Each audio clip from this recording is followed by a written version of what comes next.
नमस्कार, अपना हिमाचल देख रहे हैं आप। आपके साथ मैं हूं खुशबू पांडे। अपना हिमाचल में तमाम खबरों की बात होगी, लेकिन इससे पहले कि आपको बड़ी जानकारी दे दें, ये बड़ी जानकारी सामने आ रही है। हिमाचल प्रदेश मंत्रिमंडल की बैठक शुरू हो गई है। मुख्यमंत्री सुक्खू की अध्यक्षता में ये बैठक चल रही है।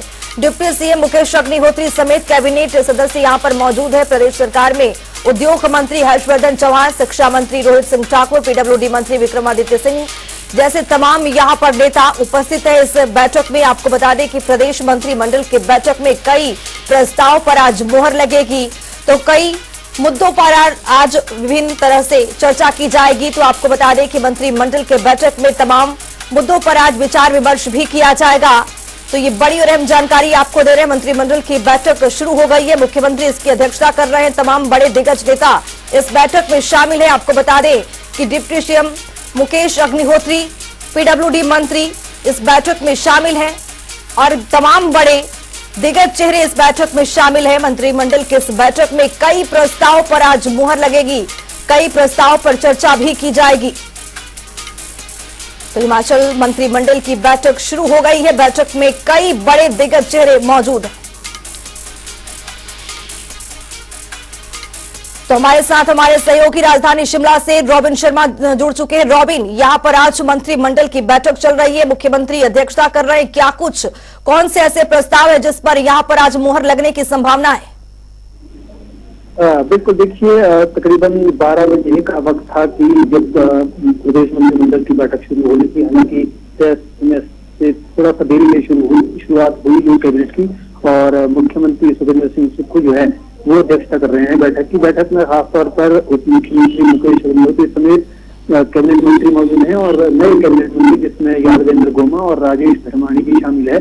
हालांकि आज कैबिनेट मीटिंग में उद्योग मंत्री हर्षवर्धन चौहान, शिक्षा मंत्री रोहित ठाकुर और लोक निर्माण मंत्री विक्रमादित्य सिंह जो है वो अनुपस्थित हैं अपने कार्यक्रमों के चलते। लेकिन मंत्रिमंडल जो है वो आज खासतौर पर जिन बातों को लेकर अंदर चर्चा होने वाली है वो खासतौर पर बहुत ही अहम रहने वाले हैं, क्योंकि बीते कुछ समय में सरकार की ओर से जो भी घोषणाएं की गई है उन पर खासतौर पर चर्चा होगी और कैबिनेट की जो मंजूरी है वो उनको दी जाएगी। इसके अलावा कुछ ऐसी भर्तियों की भी बात है, खासतौर पर शिक्षा विभाग में भर्ती को लेकर जो है आज कैबिनेट की मंजूरी मिल सकती है।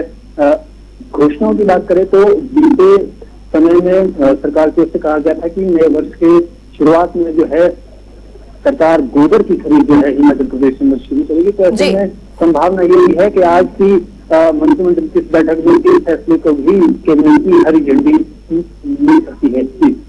रॉबिन, यहाँ पर आपने योजनाओं की बात की है, घोषणाओं की बात की है, लेकिन क्या 2024 के लोकसभा चुनाव के मद्देनजर भी इस बैठक में कुछ रखा जाएगा? जी बिल्कुल, देखिए आने वाले समय में हिमाचल प्रदेश सरकार की ओर से कार्यक्रम भी किया जा रहा है जिसमें सरकार जनता के द्वार कार्यक्रम है। ऐसे में उसको लेकर भी आज चर्चा होगी और जो प्रदेश मंत्रिमंडल के सदस्य हैं, इसके अलावा जो विधायक हैं, वो विभिन्न क्षेत्रों में खासतौर पर विभिन्न जितनी भी कॉन्स्टिट्यूएंसीज है, विधानसभा क्षेत्र है, उनमें जाकर जो है सरकार की योजनाओं को है जनता तक पहुंचाने का काम करेंगे। और इसी से क्योंकि आने वाले समय में लोकसभा चुनाव भी नजदीक है, ऐसे में जो ये कार्यक्रम है सरकार जनता के द्वार, इसके जरिए सरकार की कोशिश होगी कि योजनाओं को जनता तक पहुंचाया जा सके। उसका जो लाभ है वो कहीं ना कहीं लोकसभा चुनाव में भी उठाया जा सके। जी बहुत शुक्रिया रॉबिन शर्मा तमाम जानकारी साझा करने के लिए। तो मंत्रिमंडल की यहाँ पर बैठक चल रही है, मुख्यमंत्री सुखविंदर सिंह सुक्खू इसकी अध्यक्षता कर रहे हैं। लेकिन देखने वाली बात ये होगी, अब इस समय से इंतजार करना होगा, क्योंकि यहाँ पर किन किन प्रस्ताव पर मुहर लगेगी, किन की मंजूरी मिलने वाली है। तो मुख्यमंत्री इसकी अध्यक्षता कर रहे हैं, इसमें तमाम नेतागण मौजूद है। तो एक और बड़ी जानकारी आ रही है, उसे भी आपको अपडेट करवाएंगे। विभाग मिलने के बाद कैबिनेट मंत्री यादवेंद्र गोमा सरकार से मिली है। आयुष और खेल विभाग की बड़ी जिम्मेदारी, बड़ी जानकारी आप तक पहुंचा रहे, बड़ा अपडेट आपके सामने। विभाग आवंटन के लिए सीएम सुक्खू का धन्यवाद किया है, तो वहीं लोगों की सेवा करने का अवसर मिलेगा, ये लगातार बयान निकल करके सामने आ रहा है। स्वास्थ्य सेवाओं को दुरुस्त भी करेंगे यादवेंद्र गोमा की तरफ से। आयुष मंत्रालय से हर संभव सहायता लेंगे। हिमाचल में युवा मामले के भी मंत्री हैं यादवेंद्र गोमा, खेलों को बढ़ावा देने के लिए करेंगे काम। तो यहां पर विभाग मिलने के बाद, कैबिनेट में शामिल होने के बाद उन्होंने यादवेंद्र गोमा ने मुख्यमंत्री का आभार प्रकट किया है।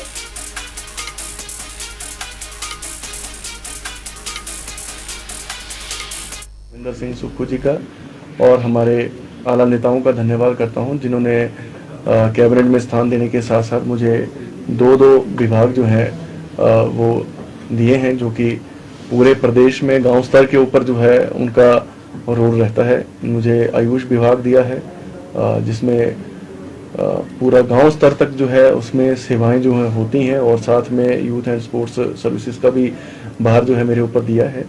तो स्वाभाविक रूप से जिम्मेवारी बड़ी है और विभाग जो है वो भी काफ़ी ज़्यादा बड़े हैं, और गांव स्तर तक जुड़ने का ये एक सुनहरी मौका है, और गांव स्तर तक लोगों को सुविधाएं देने का मौका जो है वो मिला है। मैं अपनी ओर से प्रयासरत रहूंगा, और माननीय मुख्यमंत्री जी ने जिस तरीके से मेरे ऊपर विश्वास जताया है, मैं उनको विश्वास दिलाता हूं कि प्रदेश हित में जो भी मुझसे संभव हो सकेगा उसको मैं अपनी ओर से करने का भरपूर प्रयास करूंगा। अभी प्रदेश में हमारा एक रीजनल हॉस्पिटल शिमला में है, एक हमारा कॉलेज और हॉस्पिटल पपरोला में है, साथ में 1185 हमारे डिस्पेंसरीज प्रदेश में हैं, 34 हॉस्पिटल्स हैं, होम्योपैथी की हमारी 14 हैं, यूनानी 4 हैं, नेचुरल पैथी के हमारे 1 इंस्टीट्यूट हैं, और 4 हमारे हर्बल गार्डन जो हैं वो प्रदेश में भी काम कर रहे हैं।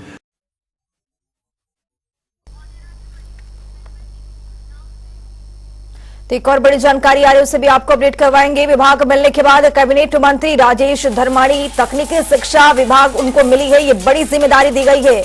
बड़ी जानकारी आपको दे रहे हैं।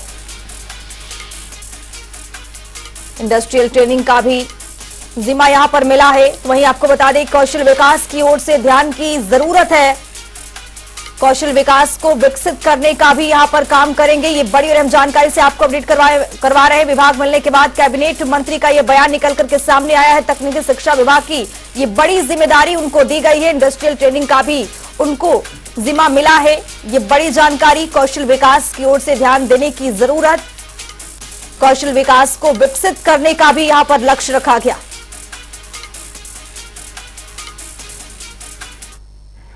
देखिए, बीजेपी और कांग्रेस में बहुत अंतर है। बीजेपी जो प्रचार प्रसार है उसमें बहुत फोकस करती है, और आरएसएस का इनको मेन मुख्य योगदान रहता है। अगर आरएसएस को अलग कर दें तो बीजेपी तो कहीं स्टैंड नहीं करेगी। कांग्रेस पार्टी का काम करने का अपना तरीका है। हमने अभी सरकार गांव के द्वार जो है कार्यक्रम शुरू किया है। 17 तारीख से विधिवत तौर पे जो है वो शुरू हो जाएगा। तो इस कार्यक्रम के माध्यम से हमारे सभी नेता जो हैं वो सरकार की योजनाओं को लेकर गांव में जाएंगे। जो हमारे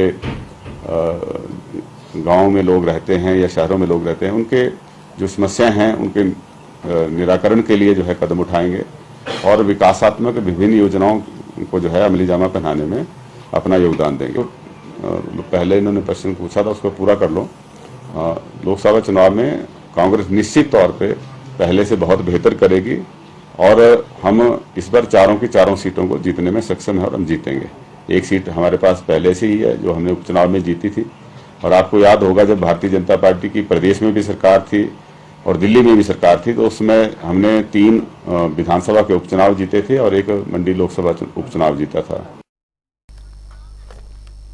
नैना देवी विधानसभा क्षेत्र के विधायक रणधीर शर्मा ने प्रदेश सरकार पर निशाना साधते हुए कहा है कि वर्तमान हिमाचल सरकार लगातार हिमाचल प्रदेश की जनता को तंग और परेशान करने का काम कर रही है।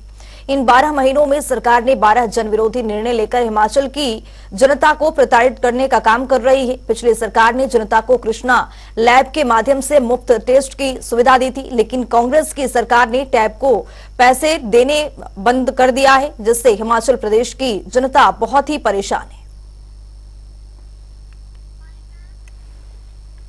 लगातार हिमाचल प्रदेश की जनता को तंग व परेशान करने का काम कर रही है। इन 12 महीनों में इस सरकार ने 12 जनविरोधी निर्णय लेकर हिमाचल की जनता को प्रताड़ित करने का काम किया है, और अभी इन निर्णयों की एक कड़ी में जो एक बहुत बड़ी सुविधा हिमाचल प्रदेश की जनता को स्वास्थ्य विभाग के माध्यम से मुफ्त में टेस्ट करवाने की पिछली सरकार ने दी, परंतु जब से ये सरकार आई है उस लैब को इस सरकार ने पैसा देना बंद किया।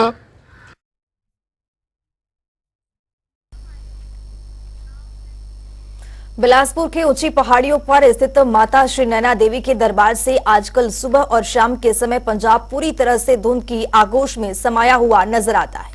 धुंध की सफेद चादर में ढके पंजाब की वीडियो सोशल मीडिया पर खूब वायरल हो रही है। ऐसे मनमोहक दृश्य को देखकर लगता है कि मानो पूरे पंजाब के ऊपर बादल ही बादल छा गया है। इस टाइम पूरी तरह धूप खिली हुई है। हमारे पहाड़ी के क्षेत्रों में पूरा धूप से बिल्कुल साफ मौसम है। और जो नैना देवी से वीडियो आ रहे हैं वो आ रहे हैं कि पंजाब में पूरी धुंध फैली हुई है। एक जैसे सफेद चादर होती है वैसे पूरा चादर बिछी हुई है। तो हिमाचल में मौसम इस टाइम अच्छा है और ये जो फोटोज आ रहे हैं नैना देवी से वीडियोज आ रहे हैं ये बहुत अच्छे हैं।